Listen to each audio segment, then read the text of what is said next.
Good evening, spirits and specters, and welcome to another Nails on a Chalkboarding chapter of Blood from a Stone, a tale of love and dread in RPG. My name is Philip, and I am the Dreadmaster, and surrounding me, as it is a haunted Friday night, are our wonderful players.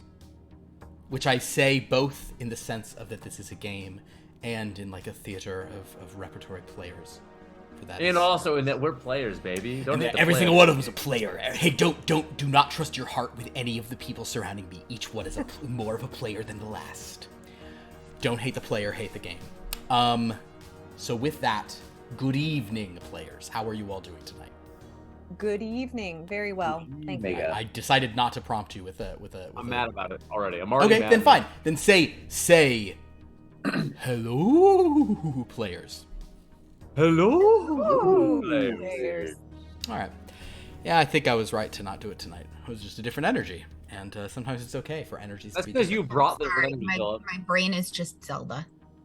Fair It's enough. just Sophia your been brain is- subscribed for 13 months. I'm just reading that right Sophia, 13 months. now. Sophia's big 13. You know the what? The thing about the number 97, which is tonight's episode, is 97 is not a multiple of 13. But in honor of Sophia's 13th episode, Episode. 13th month of subscription. 13th episode of subscribing. You know, this is in the sense that, like, one can have episodes of an event happen. I'm gonna count my 13s for the Dread Clock tonight. Yeah, oh, that's what working on. All right. That's Um, fair. That's fair. She deserves it. And yeah, Not happy about it, but I understand. guys. But well, so if we can, I know you're all. I know. Let's move our minds away from the tears of the kingdom. Let's tear ourselves away from the tears of the kingdom. it's And, not tears, it's tears. Oh, what are you talking about? Tears? It's tears. I thought it was The game's called Tears. Tears of the Kingdom. The tears of the cakedom, because you're trying to get caked up. It's No, tears. it's tears. You No, it's- all are fucking with It's the me. tears. It's the kingdom's been torn apart. So these are the tears. No, I know it's tears because we're finding dragon tears. Shut up. Because the original, no, they're dragon tears. Are you kidding me? No, there are dragon tears, but they're crying because things have been torn Yeah, apart. it's the rips in the original title was the rips of the kingdom, but they said no, we don't want that. We want to say The rips of the rips, kingdom. the rips, and I'm gonna shut up. I'm gonna. Yes, Sophia, it is tears. trying It to- is that kind of I tears. hate you There all. go. I hate you all. It is The tears rips of the kingdom, but it's like tears cake of the tears. kingdom. Yeah. I hate you all. That was really mean. I don't really have many good qualities, but I'm happy with what I'm doing right now. So let's talk about what's going on in this wonderful game of ours. Last week was a bit of a unique one, as we did another solo session as Miss Medina Lake, who is currently studying at Darkmoor College in Holdfast Hall on a special project for Professor Charles with Penny Cillian, Bradley Stuyvesant, and animal wrangler and groomsman of the stables, Everett Plantain. At your service. As Penny had stepped away to go to some class, but she has now returned to look through her book, The Timber Out of Space, Bradley is looking through a book of his own, and Everett is looking through a book as well, but Medina went up to the private collection at the behest of one gentleman named the Soldier of Fortune, whom she is not attracted to find out information about to find out the name of a collaborator, and find out she did when, upon seeing a photograph, she felt her sort of mind being pulled back in time. Whether she actually traveled in time or simply had some vision, she's not sure. But she experienced the early days of recording an album called Blood from a Stone with a composer, with a singer whom everyone called B, with a couple of technicians, Damien and Johnny, with a backer, the money man, a very handsome blonde Frenchman named Etienne René, and with herself in the body of a singer who had been relegated from co-star to basically a sort of a featured guest singer on one or two tracks and maybe some backup singing, a woman named Wendy Raven. Medina had some interactions with this Etienne Rene that indicated perhaps he understood certain things wasn't from around here, kind of in a way that she wasn't either. There were some spooky moments. She did find a finger in a drawer, and then she had a conversation with this composer. Something attacked her. She hit her head. She saw a statue above. For a moment, the statue seemed to change. And then she arrived back here, upstairs, where she was let out. Professor Charles was like, huh, the what? She spoke to the provost, who'd said some creepy stuff on the phone, as he does, and she went down to speak to the Soldier of Fortune. So while Penny, Everett, and Bradley are all reading their books, Medina has been having this strange experience. She's not even sure how long she was gone for. I think it was about a few hours. Medina also did sing a song. She sang a pretty song. A song about, I'm going to, if you could read it if you'd like, Lauren, or I can. I do not have it readily. Okay, I can send it to you readily, but if you don't, would you like me to read it, or would you like to read it? You can do it. So Medina sang a song, the chorus of which, the lyrics go like this. This is I just want this fresh in minds, and also I'm very happy with a couple of the moments from it. I want you and you want me, and I want you wanting me. You gotta ring me like a requiem bell. It's time to put up or shut up and to RSVP. There's a storm in heaven and a party in hell. The angels need a rain check and the devils need a coat check. There's a storm in heaven and a party in hell. That is a song that she sang on this album, and because she was in Wendy Raven's body, it sounded hella cool. But it was different than the composer had originally intended.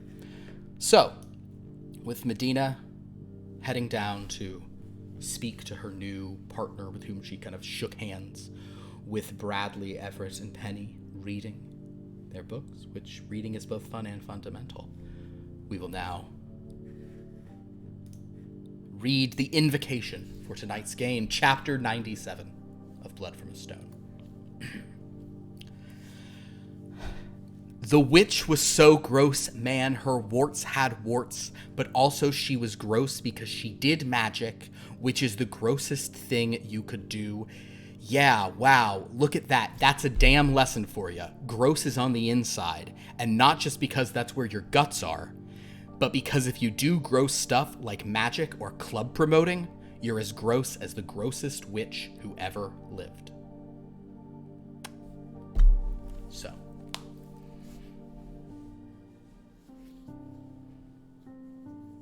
Can everybody please roll a d13 for me? Yeah, baby, fuck yeah. Let's see how the luck takes us tonight. 9. 3. 6. 7. We will begin. I really didn't need everyone to roll, but I just wanted to. We shall begin down in the reading room where Bradley, you are reading a book called The Grossest Witch Who Ever Lived. Mild spoiler alert, or not spoiler alert, but you probably, because your book is not that long, so you've probably read it a few times now, but what I just read is a part of the book. Shocker. Yeah. As you might suspect. Everett, you are reading a book. Do you have the title handy? If not, I will tell it to you. No, can you remind me? It is called Madame Foreshadows presents Love on Main Street, Book 1, I Left My Heart in the Midnight Diner. It is a romance novel about Main Street love, featuring many local paradise haunts. It has 3 colons. Insert joke about how certain aliens have 3 colons. But it is Madame Foreshadows presents Love on Main Street, Book 1, I Left My Heart at the Midnight Diner. And Penny Cillian, you are reading a book by an author named Lovelady. The book is The Timber Out of Space. It is kind of a cosmic horror from a long time ago. So as the 3 of you read, I would love for all 3 of you to make for me a research roll, which is under your intellect. However, if there are any other skills you'd like to apply, you could pitch me You can make an appeal to do something else, but I think for the most part this would be a research roll. This just applies to like the reading and like interpretation of these books. Correct. So if you were like, but I'd much rather do analyze, then that's fine. Can I use what is it? 2 power for another? You can spend 2 Dice. power to gain an extra die on this. Yes, correct. I have 2 3s. 2 3s. All right, Bradley. I This think one, it may be like the first or second match that Bradley has rolled. I think it probably is, and I will say that that's a really good thing for the analysis that you're doing here. Yeah. Especially the logic, truth, reason, and I will say that certainty, understanding conclusion. This is all good for this, but certainty is actually helpful here because you are certain of one thing. It's an obvious thing, but it is something that you feel very good in your certainty of.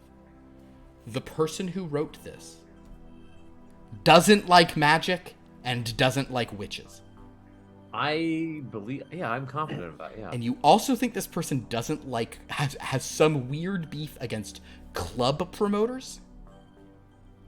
Yeah, I mean, I've never met a club promoter, so I wouldn't know why, but I clubs are kind of intimidating places, so I bet it seems reasonable. Yeah. Everett, what did you roll? No matches. No matches. Everett, you are enjoying the book, but you are enjoying it as much as any other romance book. It is not... Which is a whole lot, if you it is ask not me. getting into your soul. Penny, how did you do? Yes. I rolled 2 6s. 2 6s she rolled. Mm-hmm. That's an interesting one because it literally has the word space in it. Because this Yes. is kind of a book about like weird cosmic relationships and things. So I will say that Penny, you and Bradley, your brains are being tickled by what you're reading. There is some kind of growing connection to things. And again, you actually, I take it, Penny, you actually had previously had a level of success. So yours is a little bit further. And you had been, you'd been experiencing some eerie noises, if you recall. Auditory. Some kind of strange, and you weren't sure if they were hallucinations, but those are increasing. And the sort of synesthesia that you're experiencing as you're reading this, and it's like your fingers on the pages of this old book with these sort of slightly yellowed paper. You can feel sound that is not a vibration in your fingertips, and you can taste a drum beat on the tip of your tongue. Something strange is going on. I believe it was a minute ago since you were here, but yes, I believe that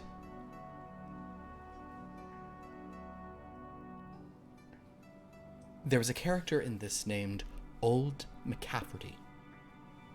He was the old sort of farmer. Or no, a lighthouse keeper, rather. Sorry, I was thinking of the real story. He is a lighthouse keeper, who is sort of hearing these sounds. And Penny, in addition to strange sounds, you begin to hear his kind of strange voice as he's just saying, I'm not even sure what's happening up the cove. I can't. Can somebody hear me, please? Can anyone hear me, please? And you're hearing that, even when you're no longer reading the words that might cause you to imagine a voice such as that. You're hearing echoes of him as well as these strange sounds. Is there anything you'd like to do in response to this, Penny? I mean, I'd like to stop reading. You'd like to stop reading. In that case, given what it is, please roll a resist coercion. Where are you? That is under will, the green column. There it is. Hold on. So just roll 2 d8s, and you don't have much in this. 2 and a 7. 2 and a 7. You have the sensation that you don't want to keep reading this book. You are sending the signals in your fingers to close the book and set it down, but instead you feel yourself gripping the tome tighter so that in your fingertips you can hear the sound, and you're pulling it closer to the face. The scent of it. The scent of an old book. That scent Right. going into your nose and mixing and beginning to smell not only like an old book, but like tobacco and salt and sound. So, synesthesia. Synesthesia is definitely happening to you. So you are kind of getting a little bit out of it. However, at this moment, as you're all reading your books, Bradley, you gaining some connectivity to this grossest witch who ever lived. Bradley, you do think you, on one of the pages where she burps, you think you can kind of hear it or smell it. And Everett, you're just reading. You're having a grand old time. But at this point, Medina, you are walking. You've come down the steps. Joe Hook is just at the with his Joe Hook with his mustache. He's at the desk, where he always is. He kind of sees you.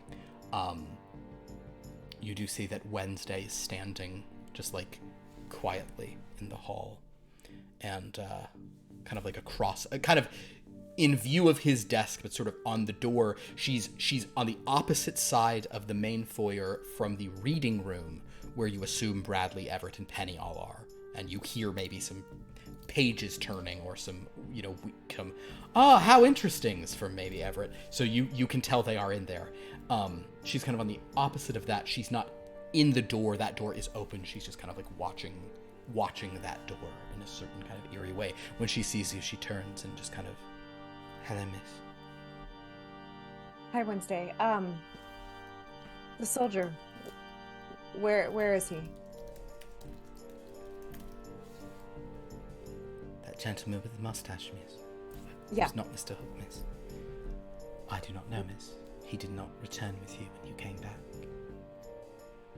Joe? Where is he? He hasn't been back in. He said he wasn't going to come back into the library. You left him outside. Oh, okay. Yeah. Okay, so I will just go. I'll say I've got to talk to him. I'll be right back. Okay. Bradley, Penny, and Everett. Any of you? Do any of you have look or listen of 4 or higher? I have a look of 4. You have a look of 4. Although actually, Penny, I'm gonna say never mind because you're engrossed in your book. I'm engrossed. I can't. Bradley, you're somewhat engrossed, but you might notice Everett. Or do you happen to have a high look or listen? Nope. Understood. Because you're the most easily distracted. Bradley, I will say that Penny, you're vaguely aware of somebody passing the doors, and Bradley, you like do look up and notice Medina walking past the doors, but you're reading your book at this point. Can I get up and go catch up with her? Sure. So Medina, as you're sort of passing, hear footsteps as you get to the front door of Holdfast Hall. Bradley's behind. Is everything okay? Yeah, everything's fine. I've just got to talk to that guy. Was it okay? Going to check that thing. Everything turned out all right? Yeah, it's fine. If you need to know anything, I will tell you. Okay. Okay, I'll be back, and I'll just walk past. Understood. You step outside. It is the dread clock stands at 3. So there is no at present it was raining a lot, but now it is kind of just dull and gray. The clouds almost having a purple tinge to them. But you step out, make a look roll for me, Medina, across sort of the gray quad. It's not very peopled.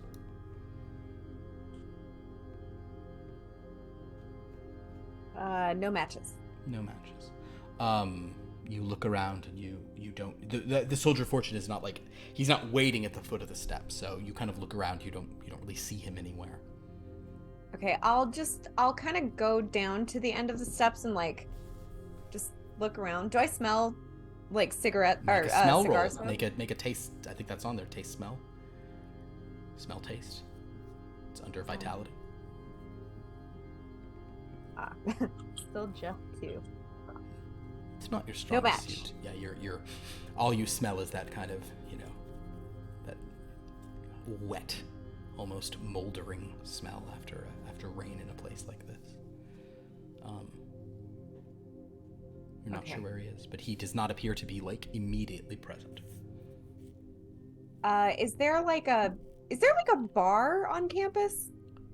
No, there are dining halls and things. You guys went to a dining hall and fought a bunch of monsters, but there is no campus bar here. At least not one. I guess this is kind of like Oxbridgey. There probably would be some like private clubs, you know. Oh, some like clubs like that, and you are unfamiliar with those, but you could certainly try to find some. Is there anybody walking by? Make a luck roll. Look or luck? Luck. D13. Roll that beautiful D13. 10. 10. Very lucky, as luck would have it. Someone is walking by.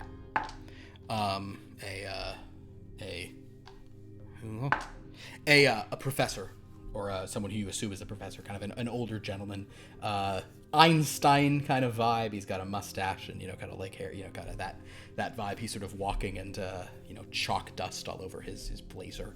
But he's kind of just like, he's just sort of moving. He's carrying a briefcase. Excuse me, sir. Yes? What?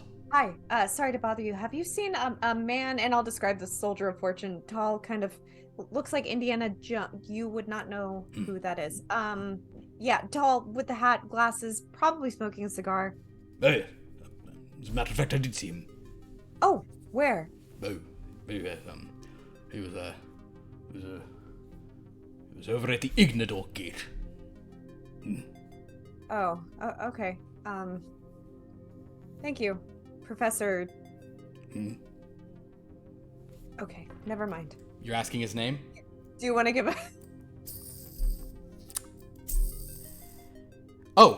I am Professor Unworth. How appropriate for this place. What? Nice to meet you. What Thank have you you. in this place on? Oh, nothing. Just nice to meet you. And she'll just run off to the Ignador Gate. Wait, I say, young lady, what program are you in? What are you studying here? Folklore. Oh, folklore. That probably explains and why communication. That's my minor. My major is communications. Communications. Yeah. You're not a serious scholar. Apparently not. And she'll leave. Students. He marches on. All right, you head over. If you go to the Ignador Gate, you can find it, and you see there is one of those porterhouses. Porterhouse, delicious steak. No, you see there's one of those, like, those stations where there are porters. The Ignador Gate looks almost identical to the Paradise Gate. The buildings around it slightly different, but it seems to be like a very similar construction. And you do see, as you're sort of approaching it, that the Soldier of Fortune is like standing near it, and he's kind of like there's a little like sort of like statue near it, sort of like a figure, and he's just kind of looking at that. Does the statue look familiar? Make a let's see what intellect or what knowledges you have. Make an analyze roll. I don't think you gain any dice for it, but you can do an analyze. Just...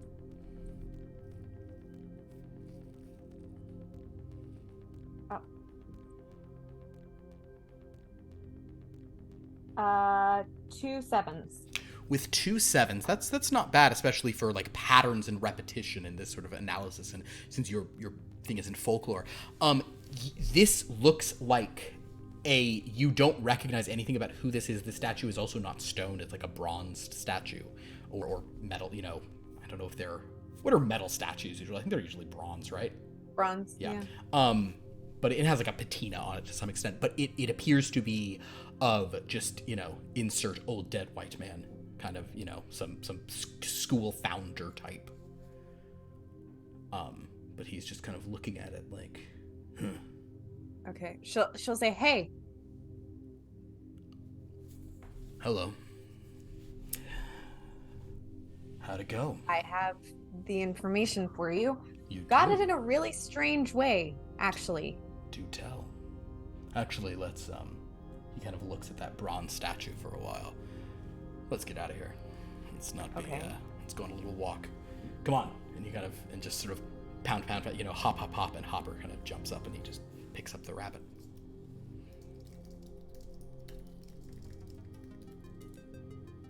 May I speak freely, or are we hiding from someone? I've decided if Hopper ever gets out of line, I'll just kill him, so, kind of pets him, and Hopper's just like... Okay. And, he just kind of, he walks on, so, yeah, no, you're free to speak. I think we're fine. You guys are just, like, walking across sort of the middle of the quad. What'd you find out, and how'd you find it out? I'm curious. Her name's Wendy Raven, and... Wendy Raven. Yeah. All and right. she wasn't supposed to be the lead on whatever album they were creating, but then she was bumped up to lead singer, and she'll explain everything that she knows about her. Okay. Now, just to clarify to you, like, she was bumped down. Oh, she was bumped down. Sorry. Yeah, just to... Yeah. A lot's happened. So you're fine. Okay, so, you tell him everything that happened last week. You tell him of your sort of experience. Actually, yeah, keep going. Say what you could say. A few things you remember. That's fine. Yeah, that's good. There was a benefactor of the album. His Okay. name was Etienne Rene, and he Yes. was real freaky. Okay. By the way that I know this is I was in her body. I was transported there. Yeah. Really weird shit. Yeah. And it seems like all of this happened before Paradise was a prison, or whatever keeps us here. And What do you mean? Before Paradise was a prison? I mean, Etienne, that guy, he was referencing things from my world, from my realm, or whatever it is. Okay. And he said he implied that I wasn't in a Dreadland, but I was, because I was in the library. So whatever they did, I think made Paradise, or maybe Ignador, and she'll point to all of the gates, all of these, maybe.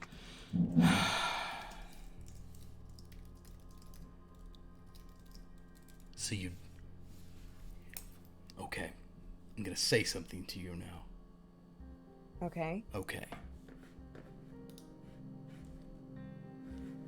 Did you hear anyone say the word proto-main?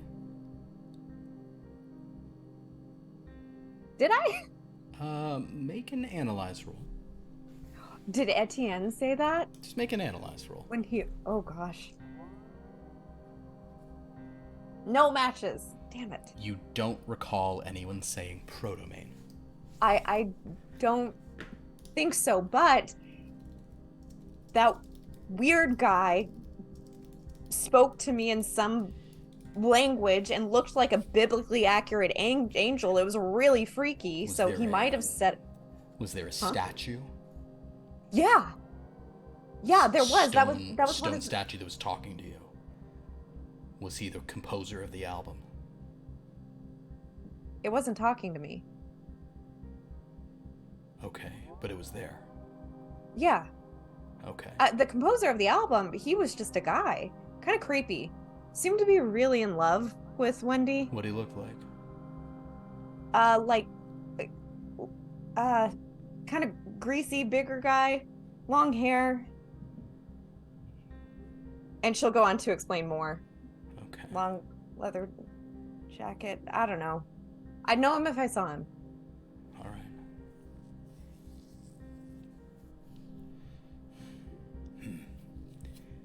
There were guys with bikes. I don't know. All right. Thanks.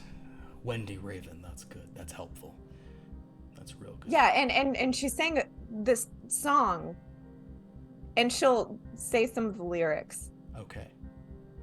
Oh no. Okay. No, Well, that's great. no. You start saying the lyrics. Roll make a resist coercion roll as you say it. Actually, no. no. First, make a perform roll. And everyone reading, I'm so sorry. We'll get to you guys in just 1 second. But Lauren really just didn't want to include you guys in this. 2 1s. In perform? Yeah. Wonderful. So, structure, language, words, writing, you're remembering it all great. You are saying it all. You even got the tune. Make a resist coercion roll. Oh no.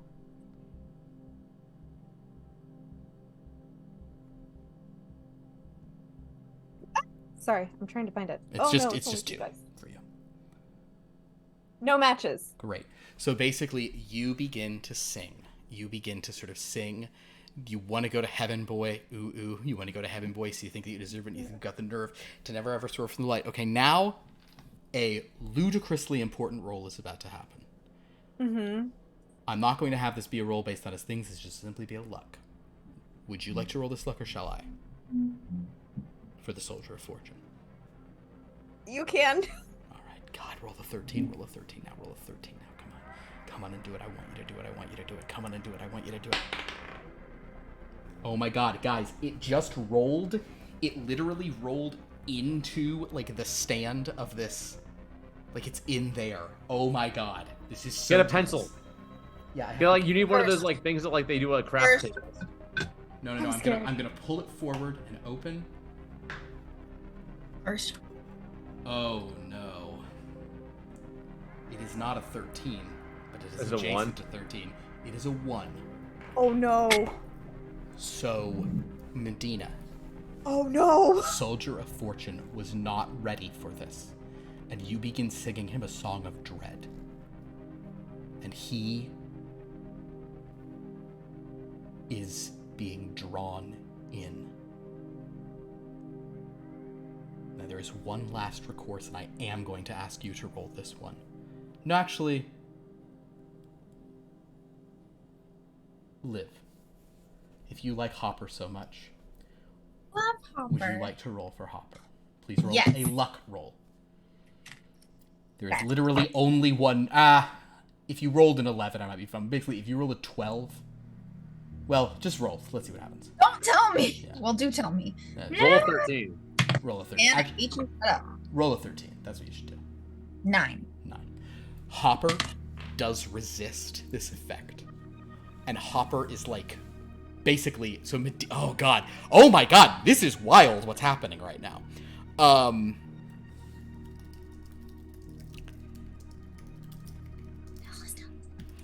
You know what? Hopper with a 9, here's what Hopper does. Anyone watching as Medina begins to sing this and the soldier's just like losing his mind at this. Hopper hears and resists, and kind of Hopper does one look up at the soldier and goes, and then hops away and pieces out. Because Oh, no. Hopper is a survivor. Lauren, I swear to God, if you have killed the Soldier of Fortune. I might have killed Medina.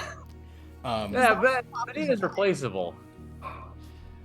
The Soldier of Fortune listens to these words, and I'm sorry to kind of like repeat this so much, but I'm going to, so basically you think that you deserve it, and you think you've got the nerve to never ever swerve from the light, despite the throbbing urge that you feel.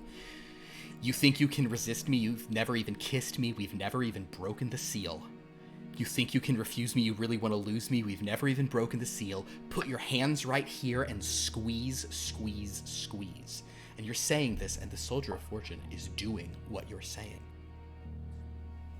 Put your lips right there. You spin around in his arms, and like you're like putting your neck up, and he's like putting his face into your neck, and you say, and please, please, please, still think you'll go to heaven, boy? Still think you'll go to heaven, boy? You think that you can brave the furious storm?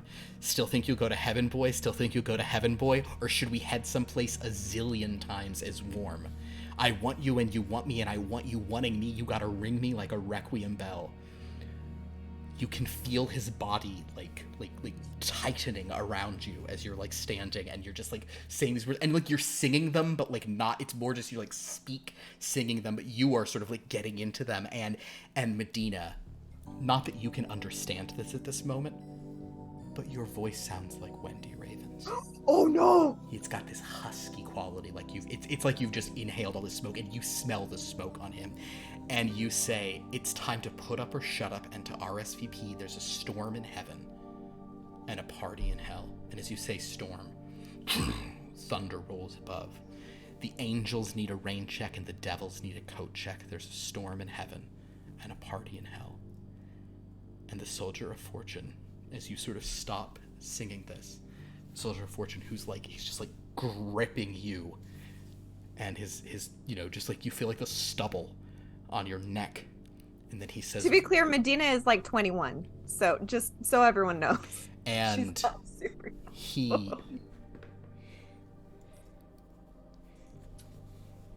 he's breathing heavily, and the soldier of fortune says, "Oh man, oh baby, oh man."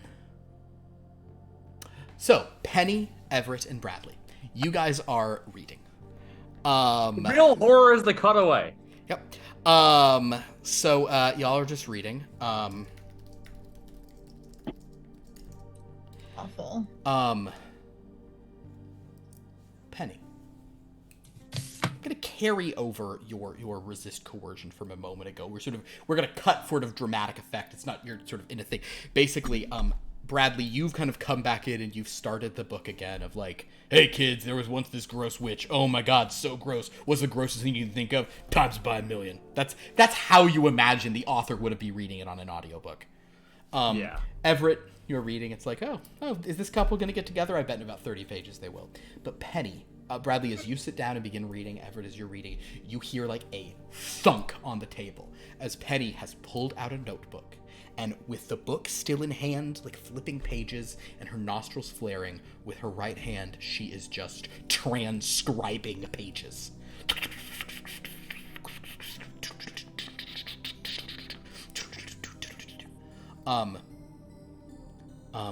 Bradley, make a look roll for me. Look, you say? Yes.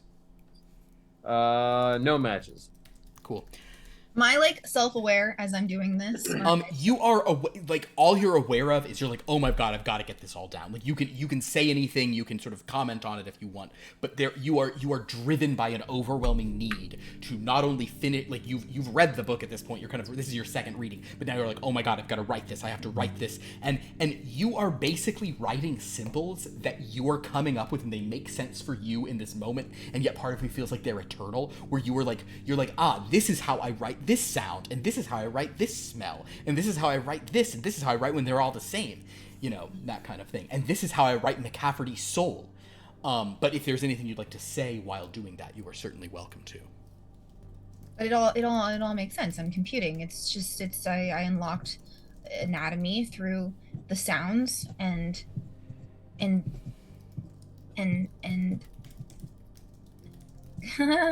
okay. Oh, honey. Okay. Are you taking stimulants? Am I even aware of them talking to me? You certainly hear Everett being a creep. Yeah, that's fine. No. Just coffee. Everett, in response to that, someone you didn't even see at the door, and neither did Bradley because he was so just engrossed in what he was doing. But you see that Wednesday woman, that maid, she just says, "Don't distract her, sir. She's very busy doing important work, sir." Well, what type of important work requires... Sorry, I had a frog in my throat. Oh no, would you like me to get it out? I'm going to be a doctor. It's important work. She pulls out a knife. Oh, no, you save that knife for someone else. Yes, sir, of course. Is it a knife or a scalpel? It's a knife that she pulls out. Oh, okay. It's a kitchen knife. She's a kitchen maid. You just carry that around? Oh, I thought you meant I pulled out a knife. No, sorry, Wednesday does. She's... Yes, sir? No, sir. Yes, I carry it around, sir. Well, make sure you don't sit down without checking it first, okay? I never sit, sir. I have too much work to do, sir. Oh, that's It's not weird. for me to sit down, sir. I must Stay active, sir. Oh, I understand. Well, speaking of activity, Miss Penny over there looks like she's maybe having some type of break or something. No, she's finally being productive, sir. That's what the purpose of this is. Maybe if you read more carefully or find a book more to your liking, you can be productive too, sir. Well, it's so hard to read a book when, you're so tempted to read the last page, so you wonder what's actually going on, what's going to happen, how it's all going to turn out. So reading what you're on makes it very difficult. Sir, if I may beg your pardon, if you want to read the last page, sir, maybe you should. You don't strike me as someone who doesn't give in to his urges, sir. Well, maybe I will. And he goes to the last page and starts to read. Okay. You find out who winds up together. Not bad. Okay. Penny, would you, Yes. my dear, pretty as a shiny Penny, let's do a research roll for you. Okay. As you sort of are putting this all together, as you're sort of trying to transcribe these pages. It's all coming together. It's all making sense. I'm unlocking things about the human body that no one ever knew. That is 2 6s, a 7, and an 8. 2 6s, a 7, and an 8. Do you want to leave it with 2 6s? That's pretty. Again, this is good for space. Is good. Space and geometry is good for sort of the stuff here. Yeah. Okay, cool. So you, with that, you keep reading, and it's all coming together. And you suddenly have a feeling as you're transcribing. It happens a lot faster here than it does in Hampstead Hall. I'll tell you guys that much. It doesn't take weeks of people participating. And Penny, suddenly you stop, and you don't know why, but you feel like you don't know why or how, but you have just written old McCafferty. You've written him with all his madness and all he's witnessed. You have written him into these pages you're holding.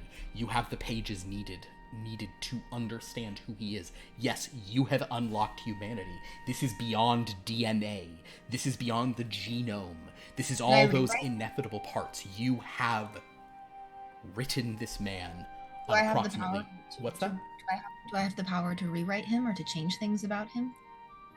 An interesting question. Make an analyze roll.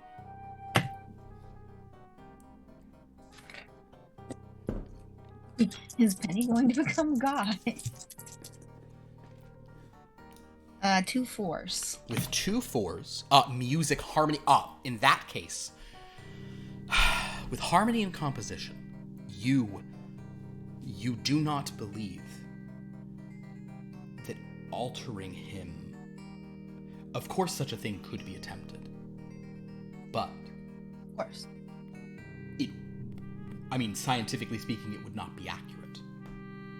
You have an accurate accounting of this character, even though he's fictional. You have him. You're like this is who he is precisely. You could alter it to your liking or change things, but then Because if I could use this, but for people, I could cure disease. I could fix everyone. With an analyze of you got it 2-4. Yeah. Okay, then you there's this moment where you're like, I could fix people, but you realize really what you'd be doing is you wouldn't fix a person. What you could do is the application of this would be you could like clone a person if you could somehow do this to real people. You could clone a better version of them. You could clone them without imperfections, but it wouldn't be the person. It would be a difference. But it would be them, but better. It would be them, but better.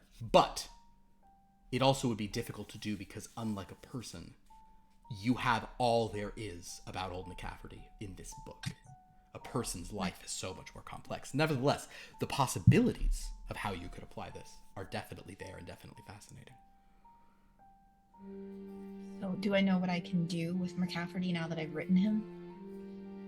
Based on what Professor Charles has explained about What was the project? his That I goals can- here, you believe that if you wanted to, you probably would want to talk to the professor or Medina, or barring that, perhaps you could ask that Wednesday, even though she was weird. You don't want to talk to that ghoul guy, he was weird. But you wonder if maybe with these pages, this is the way to bring old McCafferty here to you. you wonder if he could be conjured, since there are already characters who have been conjured out of books. That's the whole Right, point so of I've this completed the assignment early. You have Well, completed. early. You've made a great breakthrough in the assignment. Yes. Okay, well, can I go get a hold of the professor and show him what I've done? Sure, the professor, if you sort of step out, Wednesday is kind of in the hallway, but she's just, you notice she had been talking to Everett, but she sort of steps away and you walk out, and if you look around, the professor is kind of, he's like coming down the stairs, he looks a little shaken, but he sort of sees you holding papers, and he says, Miss Cillian, do you have? Yes, I completed the assignment early.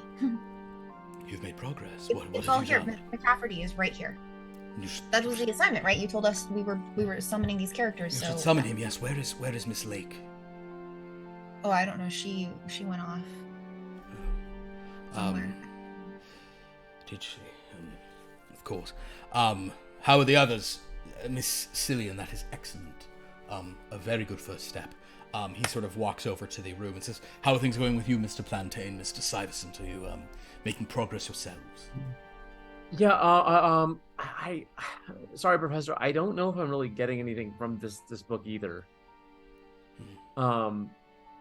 Yeah.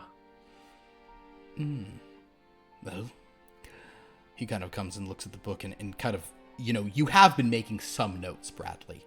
And because you had a success, he will say, no, it seems that you've drawn certain inferences from this, Mr. Syverson. I mean, I just saw Penny, like she was just really going for it, and Not everyone can be as smart as me. It's okay. well, no, I just know that there's like, I feel like I should be doing more. Yes. I would think keep at this one, Mr. Syverson. Okay. Just Okay. try to, perhaps, Penny, what is it you were doing when you were transcribing? What is it you were recording? What were you focusing on in these pages you've transcribed? What? McCafferty. This is McCafferty. The character. Bradley, is there a character in this book that you are connecting with? I mean, it's hard because like it just talks a lot about like mostly about like a witch or witches, but like the narrator's voice is really like anti-witch, and so it's really trying to like keep you from. I don't know. It's almost like it's easier to hear the narrator. Interesting. But it's like it's hard because then I would have to make like inferences about the narrator, just kind of like based on based on the way that he's talking about these things, which is kind of a limited perspective. It's not like it's not like getting just like a whole picture of someone just written out for you. No, you have that of the witch, but she seems. I see. It is a very interesting problem. He's very much like looking at Penny and Everett for this, because he kind of wants you guys to understand sort of the broad strokes of what's going on here. Yes, you see, Mr. Stuyvesant, what you're trying to do is we are trying to have you focus on the characters. Okay. But when the characters have perspective, this is shall we say, this is not a weakness. This is a strength of this text. The fact there is this point of view. You should be attempting to connect to the figures within it, whether that is this unseen narrator or whether that is the witch who is being. You say the narrator seems to dislike the witch. Is that correct? Oh yeah, it's Fascinating. basically every single sentence has one form of slander against witches or another. That is most fascinating. Yes, Mr. Stuyvesant, please keep at this. I think that this mixed perspective and Miss Cillian, Mr. Plantain, if you have any thoughts on what Mr. Stuyvesant should focus on. If only Miss Lake were here, she could. I mean, he should focus on the witch and not the narrator, who sounds like an agent of the patriarchy, if I'm going to be completely honest. Interesting. Oh. We all know that's always been what the stand-in is. Okay, sure.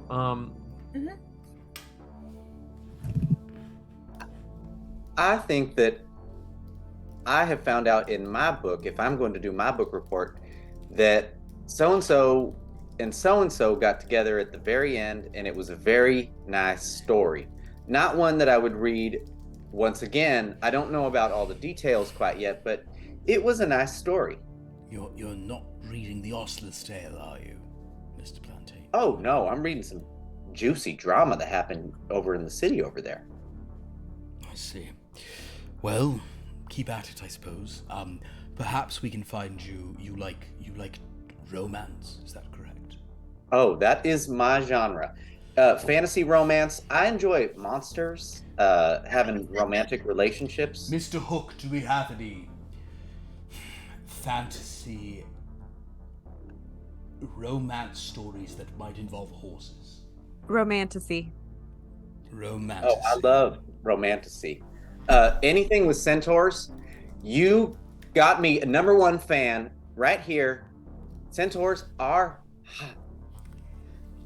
Mr. Hook. You work with the it's their horses, abdominals. right? What? You work with the horses? Oh, I'm not into them. I'm into the fantasy romance stuff. You They're half man, half horse. You get what I'm trying to say. Penny, stick to your little book report project over here. You will understand someday when you grow up that vanilla life is very boring. use you. I'm just concerned about horses. Oh, the horses are fine, darling. They are okay. They are animals. I am not interested in the animals. I'm interested in the fantasy of a man who turns into an animal with abdominal muscles that are very strong and shoot bows and arrows at their foes. As long as you understand that the centaur is capable of consent and a horse is not. Absolutely. These books are consent ridden. Okay. So is this expressing like a forbidden desire? No, in this world, it's very normal.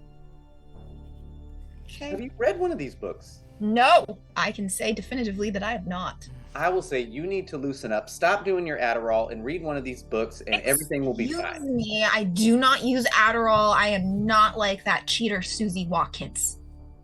Oh, do you have tea? Just everyone knows who's whatever. It's fine. The romantasy. Yeah, romantasy. Someday you'll get into it when you realize that everything else has been done. Once you've done everything that's been done. All that's Centaurs left. with abs, baby. Talk about a final frontier. So, Everett, you do hear Joe Hook. Actually, you probably don't hear this. Joe Hook at the desk is just like, okay, and he starts looking through some card catalogs. He kind of goes into the stacks. Wow, Bradley. So while Penny is sort of looking for this, and kind of Penny's about to try a sort of summoning of this stuff, but she's looking this over, as Everett is awaiting a new book. Bradley, my friend, what are you going to do? Your friend Penny suggested you focus on the witch because the narrator is an agent of the patriarchy. The professor told you, like, just wants you to focus on a character, focus on a perspective, use the interest of the perspective, like, write on the differences of this. What do you want to focus on as you transcribe? I want to, And I will tell you the way that I tell the other characters. To get the witch is going to be an easier task, as if the witch were like a lower rarity. To somehow get the unseen unnamed narrator, that will be a harder challenge. But I want to prove that I belong. I want to try and go for the harder. I want to try and get the narrator because that seems like it would be more impressive if I could do it. Love it. So, as you dive into this, you are going to make. I mean, if you have a pitch for me of a different skill, if I do a detect vibe, I would allow a detect vibe. Yes, I would allow a detect vibe as you're you're trying to get the feeling of this, but you know you need a lot of matches to get this person. Okay, I would like to spend 4 power to get 2 dice. I think that's a great idea. 4 power, 2 dice, no waiting. So this gives you 6 total. I have 6 dice. Let me look at this. Can I get +1 from type fonts because it's like how the thing was written? Type fonts is one of my knowledges, everyone. I'm looking at it. Okay, only because the person who wrote this Bradley have a favorite font? is what is Bradley's favorite font? Times New Roman. Oh God, Jesus. Oh, Christ. boo. All right. Bradley, you know what? Please add your +1 for so you have 7 dice because of fonts. Because you're trying to see, because you feel this narrator would not have picked a font randomly. This narrator chose a font. Right, yeah. Ooh.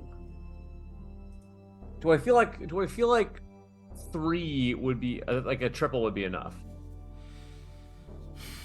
I don't know. I have 3 5s. 5. Ooh, 5 is arithmetic. It's about the Evaluation factor.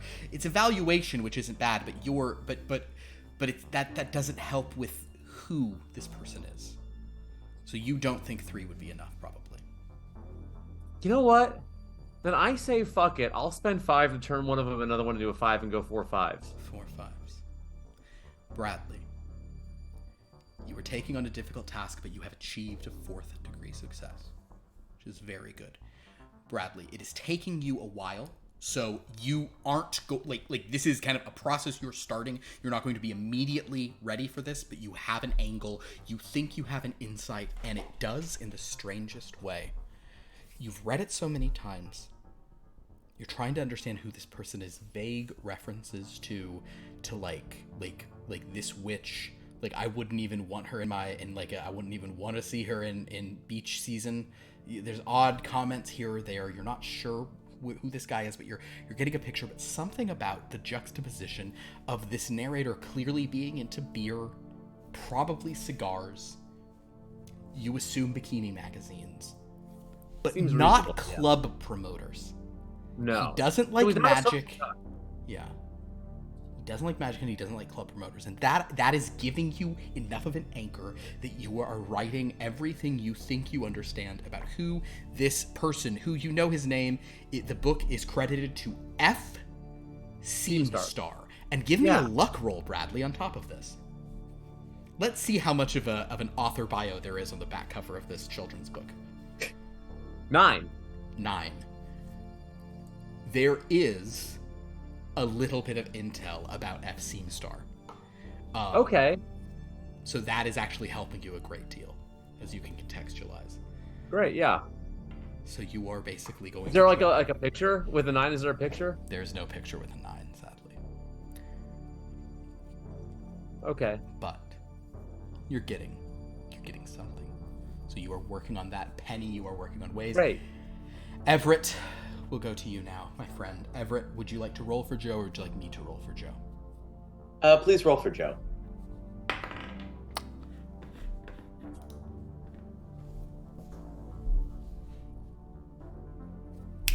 Canonically, you have an in.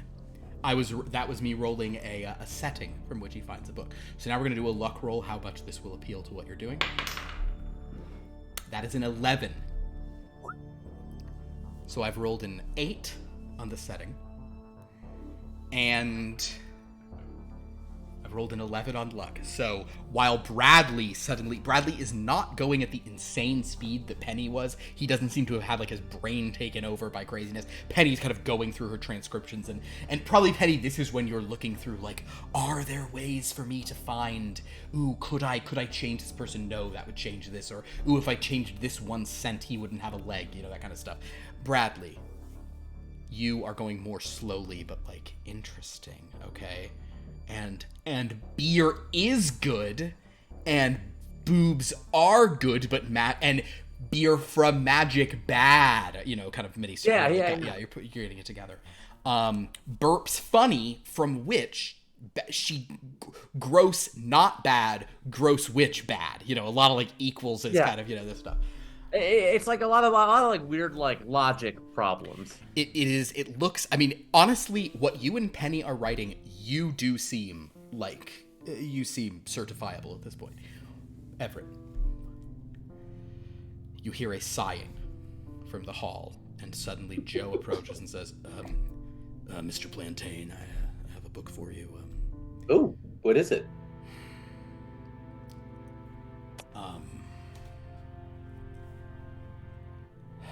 Well, and I need to come up with a name for this. What setting is it? The setting Oh, wait, is there one?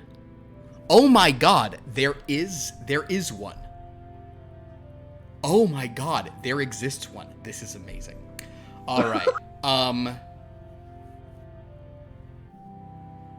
So basically he says, I found you a love story here, I guess. I don't know, love?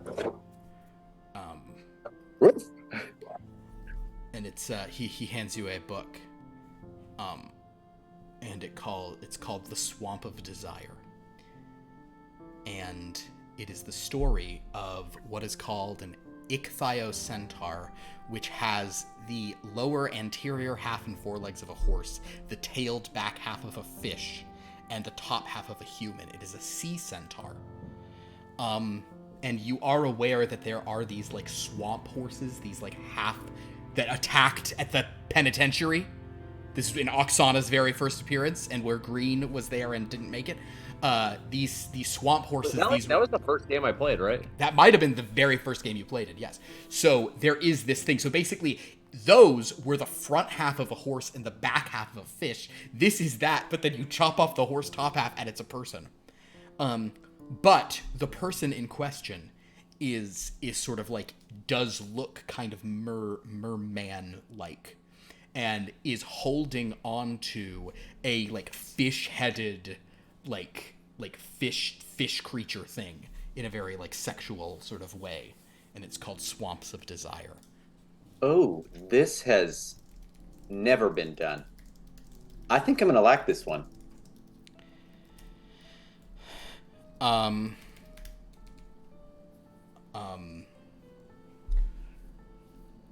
Yes. I think that you might like this one. The prose of this will be hard. Also, he hands you this book and says something strange about this book. And the pages of this are not paper. They seem to be like, it seems to be printed on some kind of like fish skin or something, or maybe like dolphin skin. You're not sure. Some kind of, but like it all feels sort of scaly and definitely has a fishy funk to it. But you suspect, actually, Everett, make an analyze roll. Or is it to give this part away?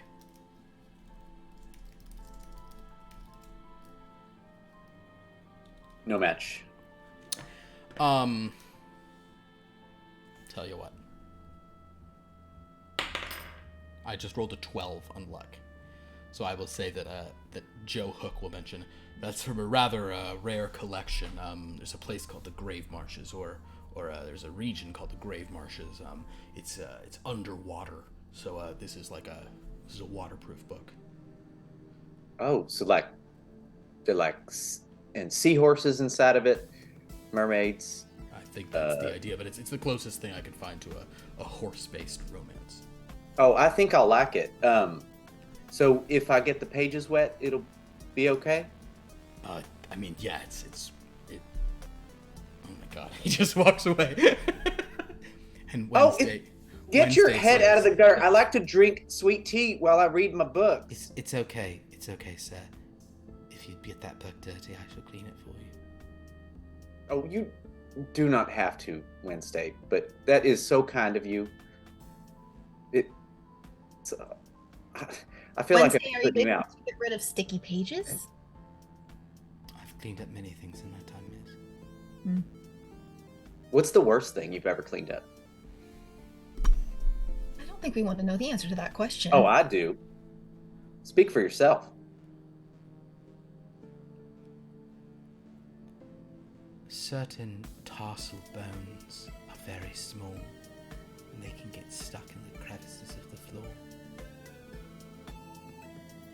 So, Oh, just bones? yes, sir. It was unpleasant to dig them out. And little ones are so little after all. So, Oh. Well, I'm going to go read this book now. Little I ones think like I little will ones- like it. Little ones like babies. I wouldn't know, miss. I wasn't the one who killed them. But one makes certain assumptions. Would anyone like some more tea from that machine? Is it sweet tea? I don't know, sir, but I'll check, sir. And she heads off. I'll take some sugar with it, please. Medina. Outside in the cold, in the damp, you have finished singing your song. The Soldier of Fortune is holding you. You feel Wednesday's presence beginning to fade. Or not Wednesdays, Jesus Christ, Wendy. Oh no, there's Wendy and Wednesday, but this is a problem. You feel Wendy Raven's presence beginning to fade from your mind. She's receding, and yet this time, it really felt good to have. It felt good to have that much control, you know? It felt good to have that, like. Yeah. Is he killing me? Am I being squeezed to death? What's happening? He's holding you very tightly. Okay, Hey. And she'll, like, try to push him away. Oh my god. Whatever you want.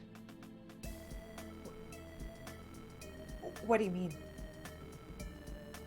He, like, turns you around and is just, like, holding you by just your tiny shoulders. Whatever you want. I'll do. I'll kill. Whoever and whatever you want. Come on, baby, please. And this obviously sounds familiar to me. It does sound sort of like stuff that composer was saying.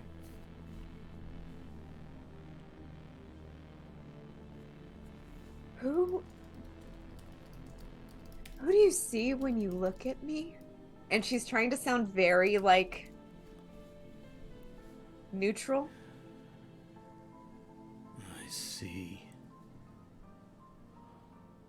I see someone special. You're Say not my name. like other girls. You're Medina. Say- Yeah. Okay. Well, I fucked my way through Voluptua. They're designed to be perfect, and they have nothing on you. okay. There is not a man or woman there who I've wanted a iota as much as I want you. You're the real deal. Okay, we're gonna hold off on all of this situation. You're No gonna need make to. me wait. Yes, because I can. Because I'm telling you no. You can tell me anything you want. Okay, You're in you're control. the dread. What about dread? I don't. The only You're dread I feel is not feeling you. You're and she'll step away. You are controlled by the dread. Is that I'm controlled by my heart, and I'm Tell me- controlled by my cock. why all of a sudden are you like this? Because I didn't realize who you were. I didn't realize you're everything I've ever been waiting for. Okay. Listen to me. Listen to me. And he's like holding you again. Listen. I'm sorry. Mm-hmm. I don't want to frighten you. I know I can. Yeah, be you're weirding intense. me out. I'm sorry, but listen to me, Medina. Medina, he's taking your hands. Medina. I know things. I can do things. You are special. You understand? I will go to war with the world for you. And I'll win. Listen, I just fell into this world. And if you want to help me, that's fine. Yes, I do. I want to Okay, help well, you. I don't want to be at the mercy of this dread, and if that means that I need to be a part of it, then I need you to show me how. You want to be a part of dread. You want the power of dread. Yeah, I can give it to you. Baby, I can give you Not anything that you want. way. No. I mean, I want that too. And I know what battlefield. Love is a battlefield, but listen to me, Medina. Forget what I can do to your body. It's what I can do for you. You want power? Is that what you're saying you want? You already have I don't want sword, power. right? I just don't want to be afraid of every single thing that's happening. If I'm with you, you have nothing to be afraid of. There is nothing I can't kill, and I mean nothing. Okay. I'm yours. You understand? I am yours. Okay. Oh, this okay. Okay. If we go back to the library, will you control yourself and act normal? Sure. Can I just squeeze one? No! God, you are gonna make me wait for it. That's fine. Possibly forever. Let's Oh go. my God. We'll have to have a talk about that. There's gotta be something I can do. No. Okay. You and those comments, gotta keep them on lock. Man. Okay? Alright, fine. Yeah. Okay. Let's go back. Okay. You can walk Don't be ahead of me weird. so I can watch you walk away. Okay, no, you're walking right next to me. Oh, that's even better. That means I can't see it. I can You're just walking in imagine. front of me. Okay. I And she'll can't just see like anything. push him toward they're gonna just go toward the library. And I want to be clear to everybody that he is, like, technically he's the person who's totally being violated now because he's got, like, love spell on it, you know, just to make it clear. Like, he is a bad dude and he's gross, but he has lost his agency. He did not consent to this. He's been love spelled. Medina really is not his type. He would much rather go to town on Wednesday. And given how many people he's killed, she would be interested in parts of it. Now, so the point is, yeah, you guys are gonna go back. Yeah, and she's like pushing him. Every time you touch him, you feel him like, and he does say weird things like that composer. There are some like, oh baby, like it's like words that don't really seem like his own.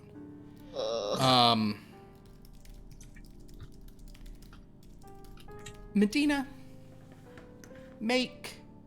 I feel like she probably has this, but let's just put this on. Give me a read person roll. It's under Will, the green column. Thank you. You're welcome. No matches.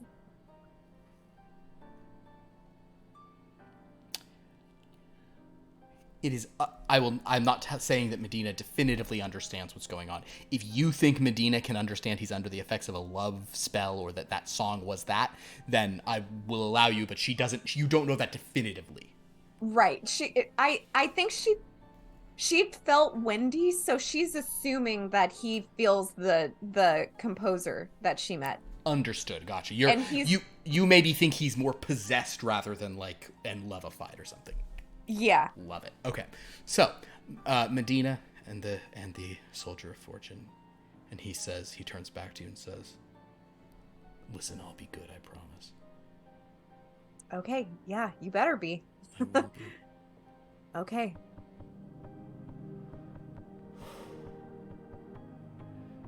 Oh my God, when you... Okay. Nope, we're going inside, and she'll just like shove him through the door. Cool.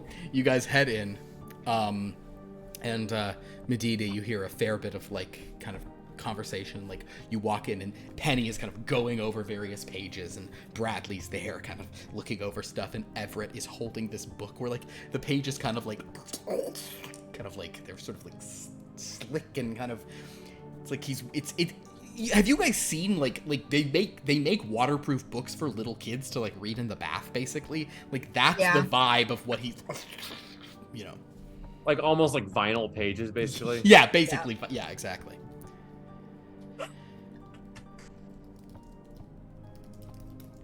Oh, I'll just go toward the strange sounds. Okay. They're in there working. They're in there reading. You see Everett reading his book. Penny and Bradley are like hard at work.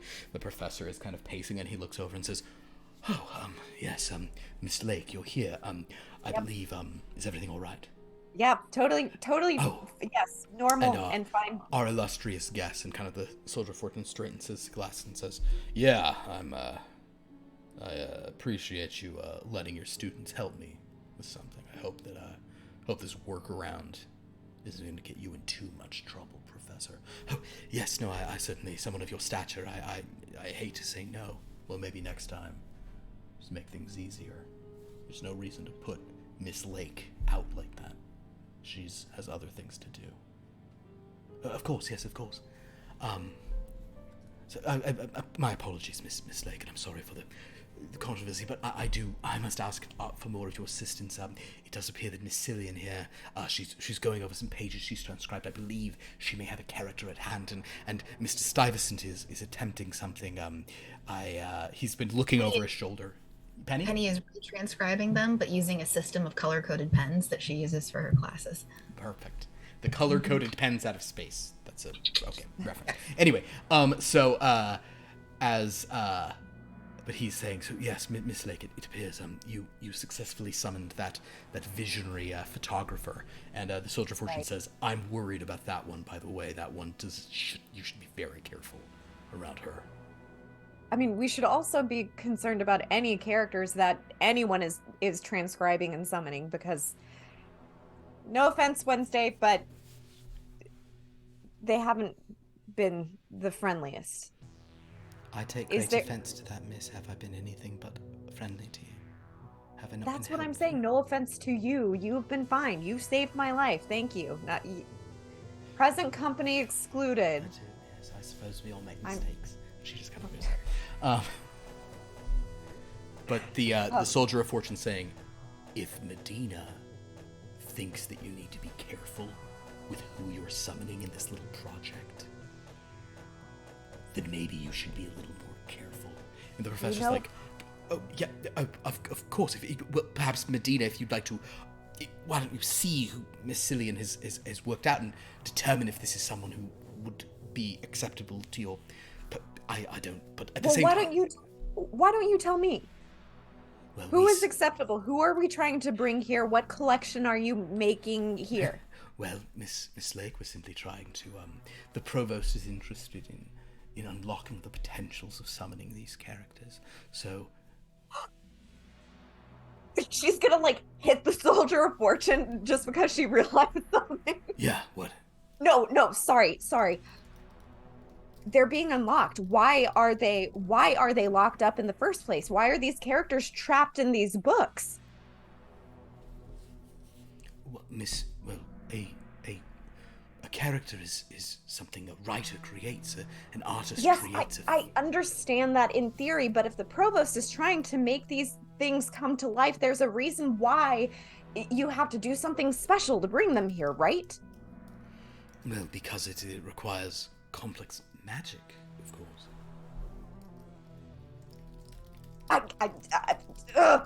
She's just gonna go to the coffee machine. Oh, if you're getting coffee, could you grab me another one? Thanks. No. Hey. She's not here to get your coffee, okay? You get over here. Yeah, he's there so fast. He is there so fast. Okay. Fine, are you here to get me a coffee? He doesn't even answer. Penny, you are, aside from that, he has not even considered your existence. She's just gonna yell, Medina's gonna yell, Wednesday, can you please get her a coffee? Of course. Thank you. I already got a sweet tea with extra sugar for Mr. Plantain. And it's damn good if you ask me. Oh, good. And given your current state, sir, I did not inadvertently slip in any cyanide. Well, that is so kind of you. You are a darling, Wednesday. Of course, sir, I do try. She pulls out her little canister of cyanide. So I shouldn't put this in this coffee. I habit of making mistakes. She kind of walks over. But Professor Charles is just kind of, he's sort of standing there. Yeah, Wednesday you can go, or Jesus Christ, Medina, you and the Soldier of Fortune can go over to the coffee machine, no problem. She'll be getting coffee for herself and just say, do you feel like not yourself right now? Like you are you, but do you feel like a little person in your brain just kind of taking over a little bit, maybe?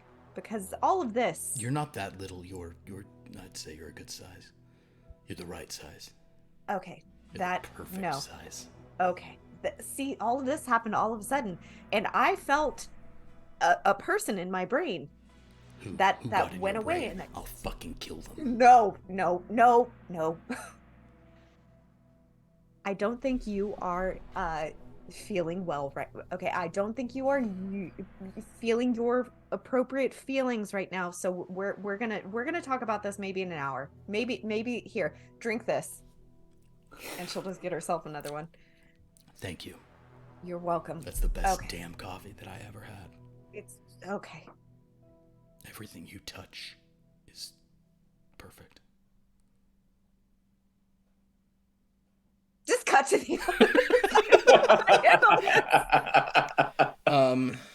Amazing stuff, honestly. Meanwhile, Professor Charles is just kind of standing in the room where Penny and Everett and Bradley are reading or transcribing. Just.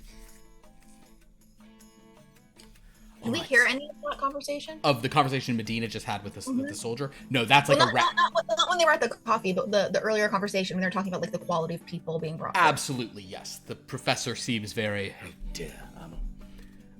Miss Cillian, can you tell us any about this character you're writing up, Old McCafferty? He's a lighthouse keeper, you said. Yeah. Do I have a sense of whether or not he's like a good person? He seems to be the victim of the timbre out of space. It drives him mad in the course of the story. Right, but bad people can be victims. So is he? Ooh, great. Make a read person roll. That's under your green will column. Very good. A 6 and a 7. A 6 and a 7. Yeah, all you know is that you know. It's like you. To put a label like good or bad on such a well-rounded character that you have written out in such detail, like that, like absolutely, that is so not even. I quantify someone as good or bad. That is so reductive. Every aspect of their being. Exactly. Here. No, he is. You know who he is. God damn it, he's a person. That's who he is. He is someone. He lived. He matters. Yes. And he's being driven mad by this sound coming in from space. You know, I mean, we should really do something about it. That's what I'm supposed to do as a doctor, is heal. So you wish to bring him here to help him? I hope Miss Lake would do that. And Mr. Stuyvesant, what is your current perspective on this narrator you're attempting to quantify? Yeah, I'll show. So I'll show my notes. This means nothing to me. I'm well, sorry. Continue, sir. Go ahead. I'll summarize what I have so far. Okay. Give me like the one sentence thing, just for. Oh. What Well, I mean, Bradley he's would like- think he means. Yeah, he seems like the kind of guy. He seems like your your uncle who like is a character, but it doesn't like it has a lot of weird views, but doesn't necessarily mean anything bad by it. But You like, mean your sexist uncle? can you please stop attacking me? I'm just trying to do my work here. You're the one who chose to identify with the sexist narrator who's the symbol of the patriarchy, because we all know that's what witches are an allegory for, is women that need to be kept down. But fine, continue.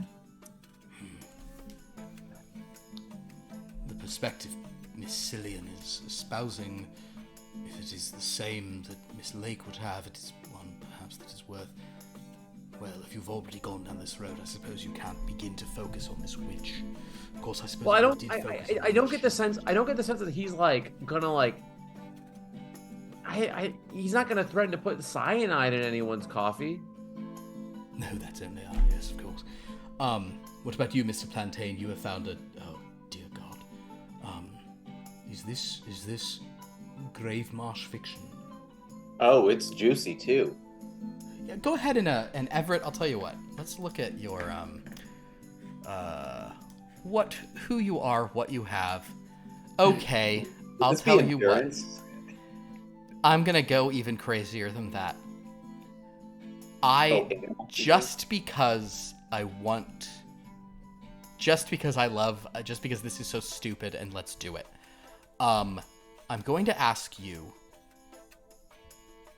to make an analyze roll, but you're going to get to add your bonuses for both horse anatomy and horse behavior.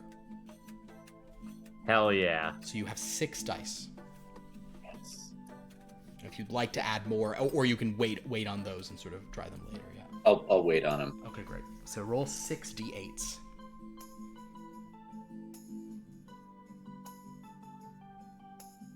I got a pair of 4s and a pair of 5s. Wonderful. Which of those would you like to do based on sort of the spirit that is moving you? 4s are music. That's going to be a much more sort of emotional, creative, expressive thing. If you go with 5, this will be much more sort of like evaluative, iterative, kind of the sort of nuts and bolts of things. Well, I am completely in it, so this is clearly music. Music. Do you want to spend anything else to try to do anything else, or want to stick with that? I'll you know what? I'll change one of those 5s to a 4. And you could even change. You could leave the 5s as like a secondary thing, so you can have 3 4s, 2 5s, and just like one other thing. Yeah. I'm gonna do 3 4s. 3 4s, 2 5s. Perfect. Okay. With that, Everett, you are deep. That cost me 3 power, right? That costs 5, unfortunately. 5 power. But let's do it. Come on, you got it. We got to get a thing. So Everett, who is it that Everett is most interested in? Is it the fish-headed creature that is in love with the ichthyocentaur, or is it the ichthyocentaur itself? Oh, I'm all abs. Ichthyocentaur. Ichthyocentaur. So the ichthyocentaur, whose name is, just say when, okay? When? Okay, well, let's get a few syllables. We have GYSD, GYSD, GYSDJ, GYSDJI, GYSDJI. Just now you'll say when you stop. Another Y. Oh, okay. GYSDJIY. U. We're still going? All right, we're still going. Not centaurs have long names. All right. V. And that's it. You don't want the last one? I want it. O. All right, and then insert apostrophes, because it's fantasy. Oh, yeah. That's a name, all right, guys. That is a name. I will be putting this into all the chats that exist. So here for you Twitch fans, that is the name of Gizdijiyubvo. That now, Philip, this is where I say this game has gone too far. Okay. This is too. That's just when you attempt to translate it into English. That's what comes out. That's the closest thing. They you can probably just call. Pronounce Bob. It's just. I pronounce it. No, I pronounce it jizz. That's fine. You can absolutely just call jizz for the. Yeah, you can shorten it to jizz. Jizz. Dijubvo. Okay. But that is the name of the. So basically, as you begin this, you two have now started writing up this character. And, Jizz is well, actually, first of all, yes, Jizz is male. And so basically this character is, roll your D13. We're going to go on a scale of heroic to anti-heroic. Yeah. That's what we'll do. 8. He is a bit of a cad. He's the Mr. Darcy of sea centaurs, But, and he kind of just, and these little fish heads who are interested in him, the fish head who's in the thing, the fish head, wait, my 13s count tonight, right? Yes. There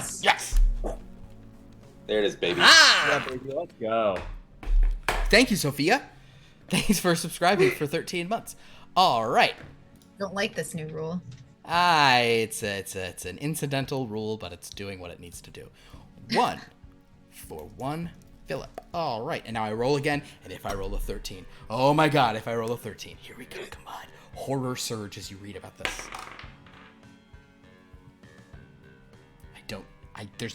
It's a 12, it's a 12, it's a 12. For the first time, I was like, you know what? I think I'd be fine.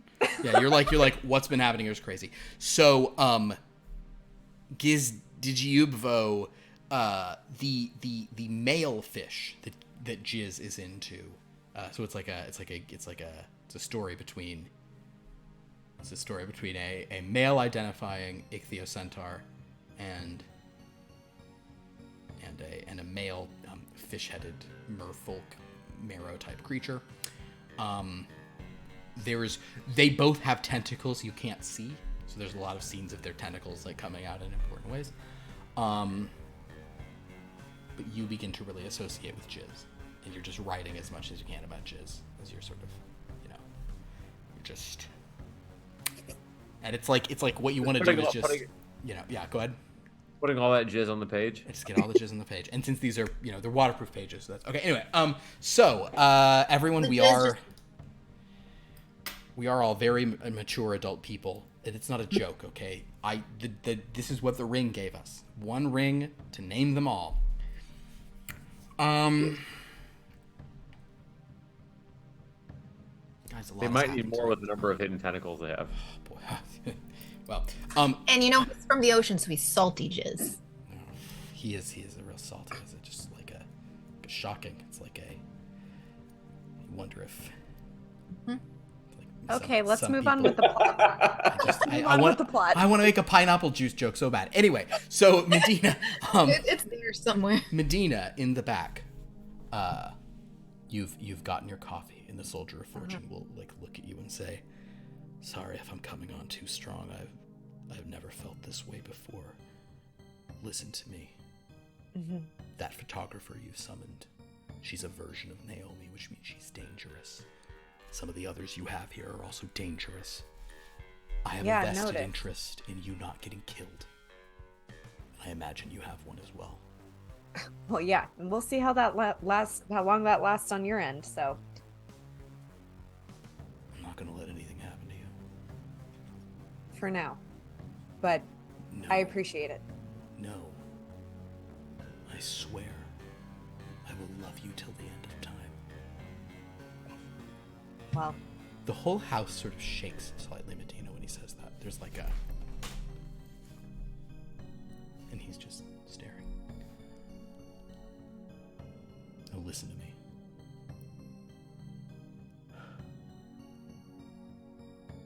Listen to me. If you want to play this yourself, I can defend you from whatever you bring here.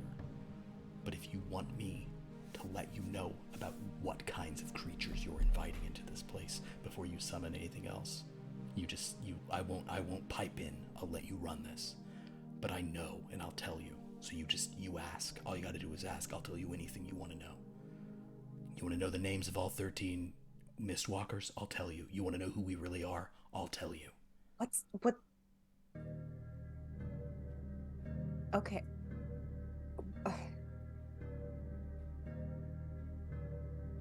What is a Mistwalker? We're the ones Let's who start aren't with that. affected by the mist.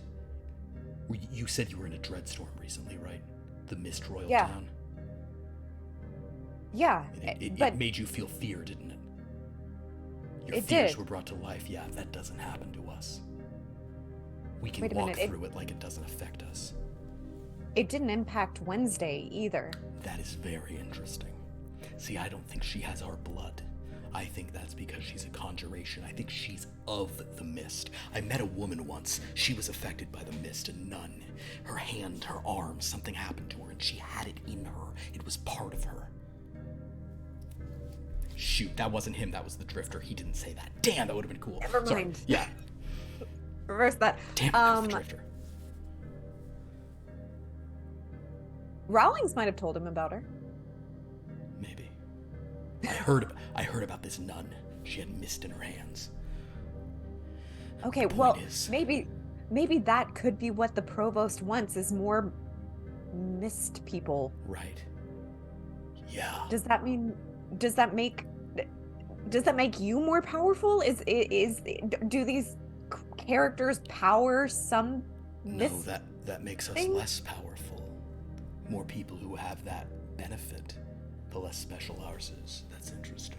But the provost is the... Is the what? I don't know who this provost is. I had a theory on who this provost is. I have 2 theories. One of them's What's gone your out theory? the window. For a while, I was wondering if it was one of the Mistwalkers, but now I'm thinking it's one of the Dreadlords, one of the displaced Dreadlords. A dreadlord? That's who I think the provost is. Yeah, I think the provost, one of the Dreadlords. I know ones it couldn't be, but I wonder if there's a lot. You've never seen him, right? Just talks to you on the phone. Yeah, Yeah. it's a man. Yeah, you can Sounds glamour like your one. voice. That's fine. Perfect. It honestly could be the Lich Queen Visibadiroth. That would be a stretch for her, but I wouldn't put it past her. The last thing anyone would expect would for her to post up in a place like this and glamour herself behind a wall. No, she's tricky. Okay, so should we not summon any more characters? You're gonna learn. Every time you summon a character, you're gonna learn things. If it's important enough to you, that's fine, but there are dangers. And if the provost wants it, you are probably empowering them to some extent. Okay, well, tell me who to summon. What book should I look into? How do I get more powerful? I mean, I could take you places. We could get out of here. I could take you places. You could get artifacts. You think this magic sword you have on your belt, this is nothing. I could get you real items of power. We could get you a... Do they have a Book of 13 up there? You did see one, yes. Yes, they do. Lots of 13s around here. Really weird. That'll break your brain, and I don't know how powerful it is anymore. Not after the change. Not after we broke the mist, but listen to me. We gotta get something to protect your brain. That's the first thing. We need like a circlet. We need something to keep you from being affected by these things if you're gonna look into this. As far as summoning characters, I think what you need to do is find out. It's what we talked about before. Figure out how this professor plans on controlling the things he summons, because he and the provost aren't just doing this in a vacuum. They have a plan. That's what I've been saying. So, you tell him we're not summoning one more goddamn character until he tells us how we put him on a leash. Okay, fair. And you cannot get involved with that. That's fine. Okay. You want me to shut up? That's fine. Can I intervene in case something's trying to kill you? Yes, sure. Absolutely. Would prefer not to die.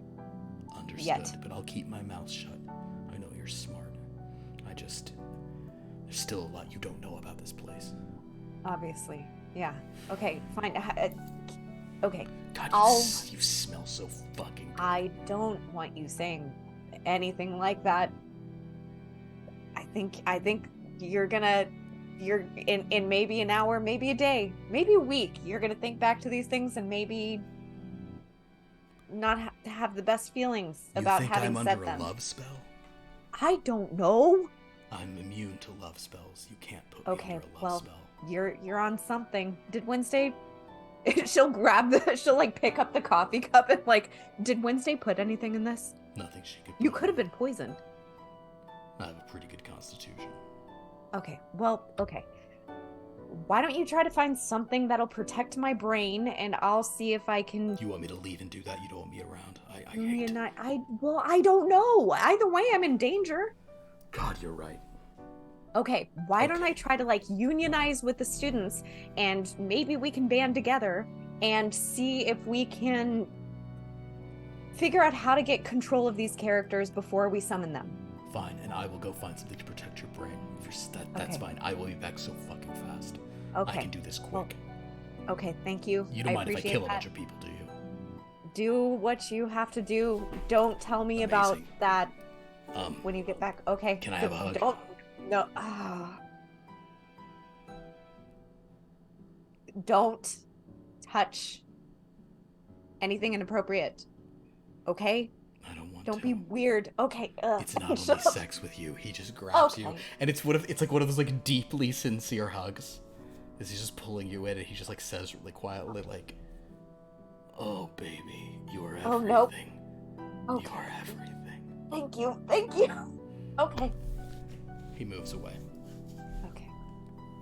He walks out. He's just gone. He's just going. He's out the door. He's going to go get you something to protect your brain. Okay. She will just go back to where the others are and just like, is there a couch in that room? In their room, yeah, you literally woke up on it. Yeah. It's the okay. Yeah. I wasn't sure. Yeah. It's that She'll one. just go and like like flop down on the couch. Rough day. Yeah. Yeah. Yeah. Rough day. What book? What book are you reading right now? Tell me. It's about a centaur fish named Jizz, and it is hot. Does that word mean something where I'm from? I just want to see does the name Jizz mean something else perhaps in It's a Paradise? centaur fish named Jizz. She'll look over to Penny and say, does it mean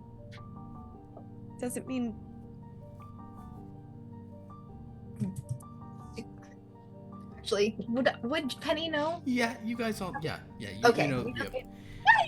I just Explain. felt it then. Like, yeah, it has some. Okay, just making sure. Okay, never mind. I don't want to hear about your book, Everett.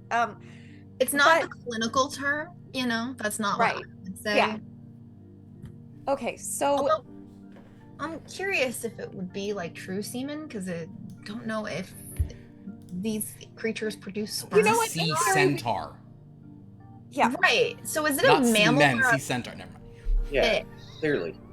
Okay, well, maybe we can find out. However, I do want to talk to you guys about these characters that we're supposed to be bringing here. Where's the professor? The professor Does sort of. anyone know? The professor's. You saw him. He's like over at the table with Joe. So if you And want he to would- talk to them quietly, you can now. Okay, so she'll like lean in and like get everybody to come closer. Yeah. Okay. So, Bradley, are you listening? Yeah. Hey, I'm just checking. We can't just be bringing these characters to life, so to speak. There have been some that have been pretty dangerous, like the ghoul, for example. Before we bring in, and can I remind you all that I am the only original person here. The others have died. We need to make sure that we can put a leash on these characters or control them or keep them safely contained after we summon them. I mean, my guy, but the guy I'm working on, he seems like a little gross, yeah, but like, he just kind of seems lazy. They can seem nice or Sexy. sexy or charismatic, but it's Mine's suffering and he needs help. And okay. as see, a pre-med student, see someone who's going to be a doctor, that's what I need to do. that may be very dangerous because that person might do whatever it takes, including killing all of us, to survive. So No, he can't. Killing us won't spare him. you don't know what these characters want. So, for example, I knew Wednesday from a companion novel back where I'm from. Very different person.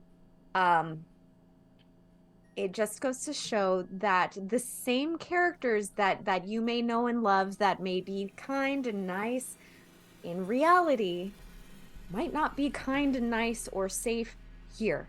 Right, but you're asking us to go against the assignment, and We're not going against the assignment. We're just making sure that we fully understand it and that we're not making any mistakes that are going to cost us our grade or our lives, Penny. How are you going to save lives if you're dead? I fully Just understand. riddle me that. I fully understand him, though. I have every molecule mapped out in this book. Okay. So you're transcribing him, right? Yes. Okay. So when he comes, how do you know he's not gonna bite your face off or shoot you? Because that's Or not what it says. they don't do what's written all the time. They become their own beings. And if he needs help, we need to be able to contain him so you can give him help. Okay, well, it sounds like you're advocating for, restraint, which is, something we do. Which when is sometimes we necessary when help. people don't know what's best for them medically. Isn't that right? Well, do we have a gurney with straps? Like, I don't know what's available. Oh, now you're speaking my language. Okay. Not in that kind of way. That is total misappropriation of school product. What I'm saying Oh. is we need to be very careful with who we're bringing here. They're dangerous. Okay, but Yeah. I'm trying to bring someone who genuinely needs help and is just a normal person, not some sex fish or a patriarchal voice to tell us all what we're doing wrong as women. I would be way more afraid of those. Okay, well, they could be those things. Whether or not it's exactly in the book. I don't know what else to tell you. Penny, aren't you like summoning an old dude? Like the odds that he has the similar views to my guy are pretty high. He's an old man who has kept himself away from society, and again, Yeah, When yeah. someone Think needs about help- the kind of people who remove themselves from society. What are they like? I would still treat the narrator in your little book there if he came in for help, because that is the oath that I have taken as a doctor, even though he probably wouldn't respect You're not a doctor. Whatever, when I get there. Penny, think about it as putting him in stasis for now. He's not going to die if he's still on the page. Yeah, but the assignment was Okay, you're not going to fail. I promise. There's too... You're not the professor. The professor has too much invested in this. Well, Did- I do have to say that Jizz is much more than just a sex fish, and he has feelings and love and companionship, and he has a really deep character development in this book, and I think you would enjoy it more than the book that you're reading, but I won't let you read it until I'm finished reading it first. I don't think anyone wants to touch that book after you're done with it, to be completely honest. I don't think I wanted to touch it before he started with You it. know what, Everett? I would love to read it if it didn't mean bringing a weird sex horsefish to life. Have we Again. found if it's a mammal or a fish? Like, do Man, we even know fish- anatomically how that works? It's Okay. all of the above. We are getting very much off track here. There is so much Well, judgment. no, I'm just going on curious right from a now, and it feels like scientific a very toxic environment. Okay, from a scientific perspective, Said that. when the fuck are you ever going to treat a character from a book? How is this reality for you? I forget it. We're in paradise. You're technically not in paradise. As the students continue arguing this point, as the soldier of fortune just rushes across campus, clocking the old gate, clocking the paradise gate, then looking to Ignador and running to the Ignador gate. As the professor drums his fingers on the table, wondering what to do, as somewhere the provost is probably smiling darkly. As in stories, old McCafferty goes mad, a narrator gets mad about magic, and a fish whose name, a sea centaur, an ichthyocentaur whose name is technically Giz Jiyub Vo, has tantric fish sex with another marrow type thing. They can last since they don't need a. It's so long, guys. It lasts so long. That's where we'll end tonight's session, as all these things happen both in fiction and reality, and wherever this game exists in between. Thank you so much for playing. That was chapter 97. This was a weird one, but also a significant one. I have to say that, Medina, you changed everything. I'm sorry. No, I'm sorry, but like this is what I love about RPGs. I was not ready for her to sing a song. And I wasn't ready for the Soldier of Fortune to roll a 1 to not resist it, because he is in the tank for you now. He is in the tank to get into that tank. And this is so... Oh my god. Guys, the Soldier of Fortune. We should kind of feel bad for the Soldier of Fortune, because, yeah, his agency is gone. Oh, man. These songs of dread are powerful, and Blood from a Stone's the most powerful, because it makes you real horny for someone. I mean, Sister Mercy, she was under this effect. Mm-hmm. I believe she just wanted Mikey, right? Or she wanted Rawlings. She wanted Rawlings. She wanted Rawlings. And then, who wanted Mikey? Someone wanted Mikey. That was Hattie, right? Hattie wanted Mikey. Yeah. Mikey wanted... It was a lot. The point is... The vampire. Oh, yeah, Violet the Vamp. Oh, no, but Violet the Vamp is dead now. Who did it was Igneous Mikey, though. want? Metamorphia. We just wanted Metamorphia. Metamorphia. That was pure, though. Oh, my God. It was so not pure. Guys, thank you so much. This was a great session. I'm super excited for next week as we see the results of Medina's... Can Medina's unionizing work? Which door to this library will the professor declare a neutral gate? There's a lot to unpack.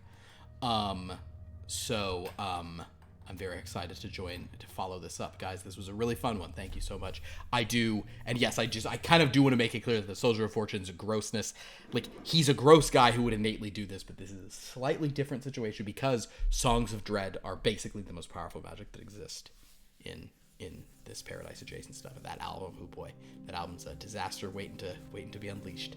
Oh boy. We have a lot to talk about right now. I'm gonna do this in some orders of some things. So first of all, do we have people to thank in chat? Are we ready to do that? I don't want to throw to you too early. Yeah, we do. I got it. Right.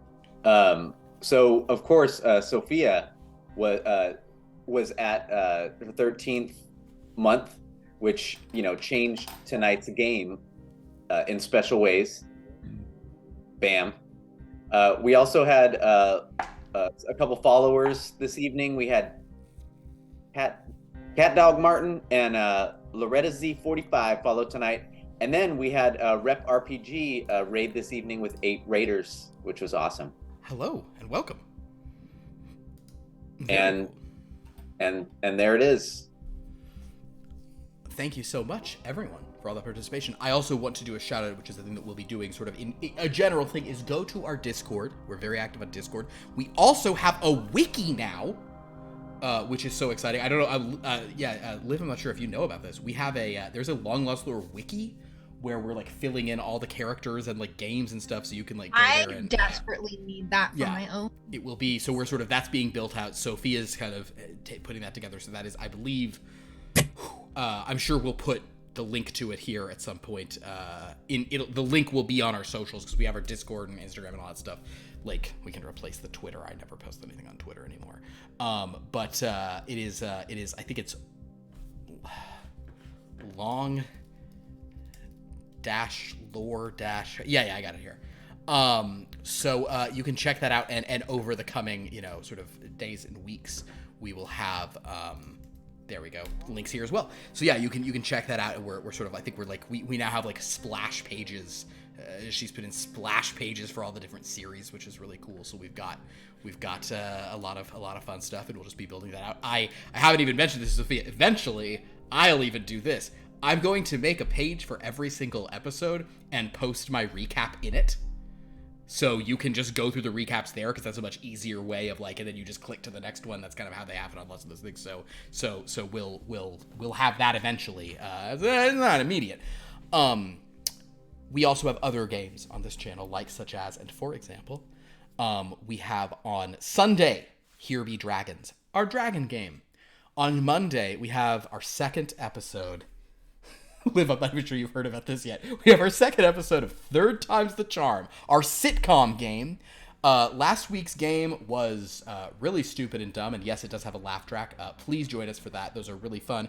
We have basically met, as the theme song goes, you had a family, and then you had a business, and now you're managing a school, third time's the charm, but the family's still around you, and the office is too, and the school is full of monsters, third time's the charm. So it's basically an 80s, 90s sitcom that has multiple sets all on it, and there's a little puppet at the center of it, and it's just so dumb, and I love it so much. So please join us for episode 2 of that, unless I lose a bunch of players because it's Memorial Day, in which case, I don't know.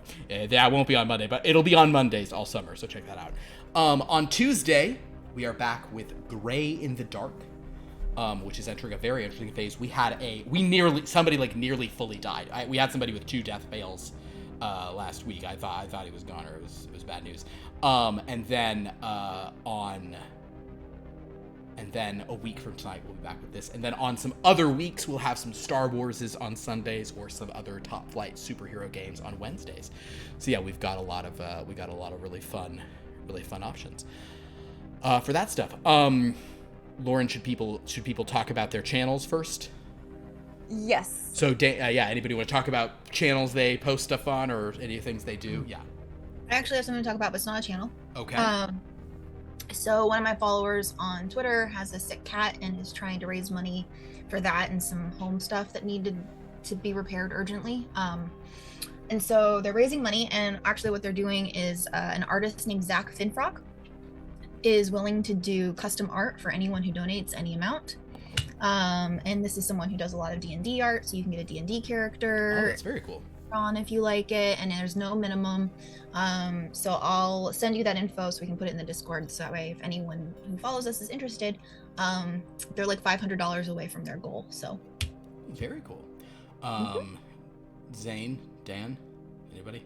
I stream some games sometimes.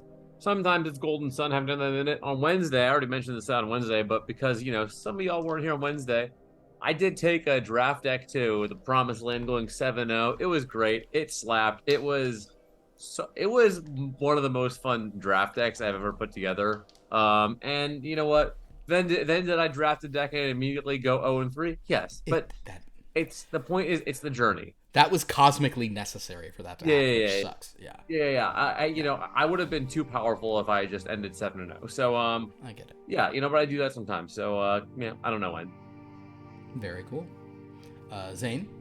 I stream making little trees, like bonsai trees, Zane's trees, on TikTok, Instagram. Bam. Very cool. And I like to party. And then you stream about swords too, right? Yeah, I stream about swords. All the coolest swords. All the different coolest swords. Zane is swords. That's why I got a sword tattoo, actually, because of his Instagram. He put that on you, right? Yeah. That's how he marked his. I actually tat swords on people. He didn't. We're lying.